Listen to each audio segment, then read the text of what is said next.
बुलेटिनच्या सुरुवातीलाच लाडक्या बहिणींसंदर्भात अत्यंत महत्त्वाची आणि मोठी बातमी समोर येते।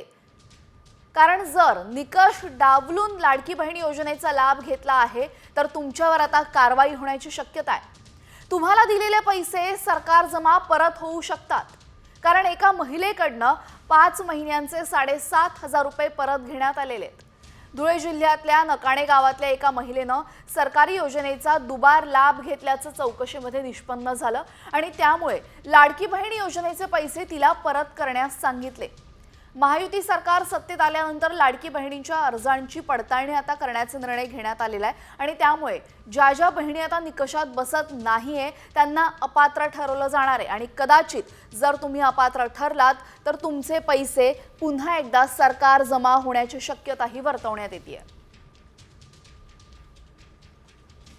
या संदर्भात अधिक माहिती देतात आमचे प्रतिनिधी भूषण आहेरे। भूषण, 5 महिन्यांचे 7,500 रुपये एका बहिणीकडनं सरकार जमा करण्यात आले, अशी कारवाई आणखीनही काही बहिणींवर होऊ शकते का? नक्कीच यापुढील आता तपास जिल्हा प्रशासनातर्फे करण्यात येत आहे। या लाडक्या बहिणीचा तपास सुरू असतानाच ज्या जिल्ह्याभरातील लाडक्या बहिणींनी या योजनेचा लाभ घेतलेला आहे त्यांची चौकशी सुरू असताना यामध्ये ही नकाणे गाव येथील ही महिला जिल्हा प्रशासनाला चौकशी दरम्यान आढळून आली आहे। या लाडक्या बहिणीकडून तब्बल 5 महिन्यांचे तिने 7,500 रुपये या योजनेच्या मार्फत तिने दुसरी देखील योजनाचा लाभ घेतलेला होता आणि हे जिल्हा प्रशासनाच्या लक्षात आल्यानंतर या लाडक्या बहिणीकडून हे 5ही हप्त्याचे पैसे 7,500 रुपये हे पुन्हा एकदा सरकारी तिजोरीमध्ये जमा करण्यात आलेले आहेत।